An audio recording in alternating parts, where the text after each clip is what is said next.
The Dodgers are going to pay Ohtani until 2043. There's some big rumors going around, and the Dodgers have been making some smaller deals. More to come.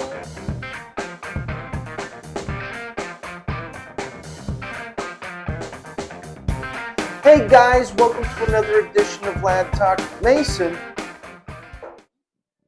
the world is up in arms about the Ohtani deal. Yeah, nobody likes it. I don't get it. I like it. What are they all so upset about? They're just mad because they don't have Ohtani. They sound pretty bitter. Now, Be better. Not bitter. Be better. Don't be bitter. Be better. That's funny. Yeah, dude, I'd be mad too. I'd be mad if I was the Giants. I'd be mad if I was the Yankees. I'd be mad at everybody if I was the Blue Jays. That was such a terrible Friday. Plain gate. Yeah, plain gate. Plain gate. That's terrible. Well, the Dodgers continue to prove that they are the smartest organization in all of professional sports. Hands down. All of them. Might not always translate onto the field, with two early exits the last couple of years. Sure. But you know what? They just keep proving that they're playing chess while everybody else is playing checkers. They're playing 3D chess, dude. 3D chess. It's just not even fair. I feel 4D. bad. 4D chess. I mean, he's getting paid. I mean, with all whole deferments we'll get into, he's not. But I mean, if you're looking at it on paper, $700 million over 10 years, $70 million a year in average value, average annual. He's getting paid more by himself on paper than 5 MLB teams. Whoa, that's insane. I blame the owners. We're just gonna keep going. I blame the owners, dude. They don't have to spend money. Cheapskates. They're losers. Okay, real quick. I gotta touch on that. Dude, okay. Everybody wants to talk about small market, big market. Oh, the Dodgers have an advantage. They have all this money. Out of the 30 MLB teams, only 5 are not billionaires. Yeah. That means 25 of the 30 MLB owners are billionaires. So don't tell me your team doesn't have money, because they do. If you're not the Reds, Rays, D-backs, Marlins, or I don't remember the fifth one. Pirates? No, the Pirates. He's a billionaire. 1.1 billion. The Rockies? No, billionaire. And they don't spend anything. Yeah. He's a cheapskate. The Seattle? No, he has to be a billionaire. No, they have to sure be. Billionaire. Wow. Well, yeah. Oh, we just can't allocate another 30 to 100 million. Oh, why not? You don't care about your fans? Guess not. That's stupid. Cleveland? Maybe. I'm not that smart, Mason. You're the math guy. Can you explain to everybody the ins and outs of the Ohtani deal and the deferrals, the unprecedented deferrals that they're going to be paying them for a long time, but to their advantage? Oh, it's the most perfect deal for Ohtani and the Dodgers. I'm surprised that nobody else in baseball has come up with this, because there is no salary cap. This is them working around that. They don't have the salary cap, but they have the competitive balance tax, the CBT, so that if they go over a certain amount, they have to pay MLB and then spread that money out to the smaller market teams. The cheapskates, dude. Let's just start calling them the cheapskates. They're the cheapskates. So anyway, on paper, he's getting paid $700 million, which he will get, over a 10-year playing contract. So he's going to play for the Dodgers for the next 10 years. No opt-outs, by the way, which is interesting. Like that. No opt-outs at all. So it's up to the Dodgers whether they keep, trade, release, whatever, which is unheard of nowadays. There's always at least one or more opt-out. Anyway, so $700 million over 10 years. He's going to be getting paid only $2 million from the Dodgers. So the Dodgers are going to take out $2 million and physically pay him. Here you go. $2 million. But because of who he is, he's, the face of the world, pretty much. Professional sports, period. He's getting like $50 million through endorsements. So even though, and he's the only player that can make this deal, who can say, no, just pay me $2 million and I'll get $50 million from all my endorsements this year. Wow. That's insane. So for 10 years, they're going to pay him $2 million each year. So for the first 10 years, they're only paying him $20 million. That's insane. Wow. So then the following 10 years, which makes this really on paper a 20-year contract. So for the first 10, he's getting paid $20 million. So that means the other $680 million that they're going to owe him, they're going to pay $68 million from 2034 to 2043. That's insane. Buku Dolores, man. Ohtani is the man because he doesn't just want to get paid. He deserves to get paid, but he wants to win. So he's letting the Dodgers pay all these other players to make a World Series team. What a guy. Play to win. Ohtani's all in. I mean, Let's go. That was a good one. I mean, I would too because he's never even smelled the playoffs in the 6 years with the Angels. Why would you? Smells good. And the only person who's giving off the smell is Mike Trout, and he can't go to the playoffs to save his life. That's fishy.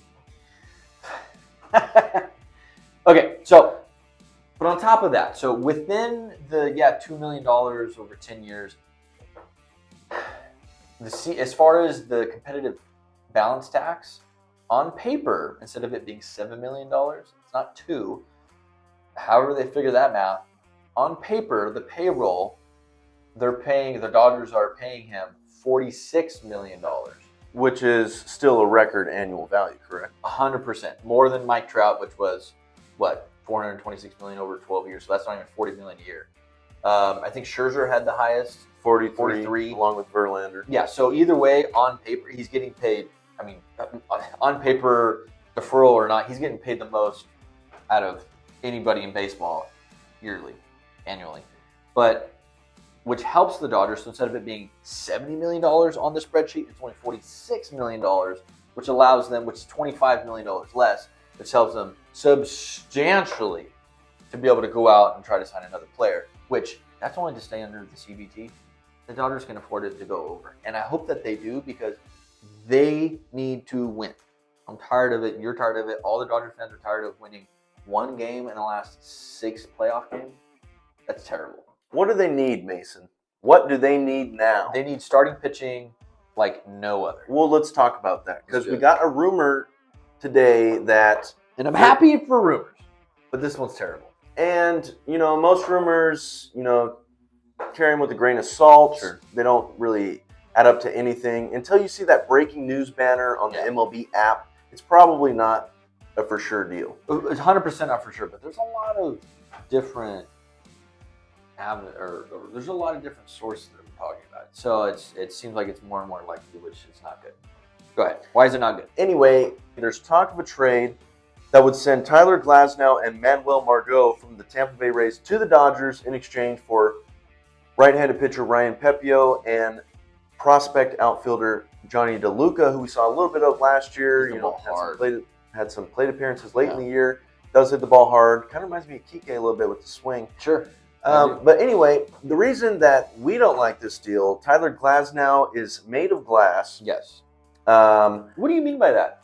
Well, let's see. In his career, he's pitched 100 innings only twice. Last year was one of those. His career high, 120 innings. In a full season? In a full season. Oh, my God. Over the last 3 years, his ERA is right around 3.32, but that's only 200 innings in 3 seasons. That's not going to cut it. A Dodgers team that has a lot of injuries with the pitching staff. We don't need another guy like that. No. Fragile. You do bring over 2 major league ready players and a higher end arm when he's on the field. Sure. In exchange for Ryan Pepio, who we think has a lot of promise coming up. Oh, an outstanding changeup. The swing and miss rate in the zone is like up there with anybody in the game. And on top of that, he's got 6 years of control. Yes. He's 2 years away from arbitration. So a very controllable young right arm that's going to develop into a top of the end rotation guy. Mm-hmm.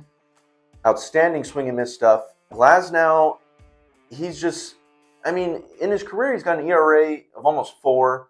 In the postseason, his ERA is almost 6. It's right around 5.8. That's not going to help you in those 11 games you need to win. Not going to get it done. No. Manuel Margot, he's basically Chris Taylor without the power. Yeah. They steal around the same amount of bases, so you're not really adding that much speed. No. Margot's defensive ratings are about 2.5 points better, but you have to consider Chris Taylor plays the infield as well, every single infield position. Plays anywhere. He's played half of his games in the infield. Yeah. He's played a third of his career games at the premium position of shortstop. So, he adds a lot more versatility than Margot would. And you get the same experience at the plate. Absolutely. Another guy that's comparable to Margot, but with more power, is Kike Hernandez. Who I would love for them to sign over. Bring Kike back. He wants to play with Ohtani. He's already said that. Yes.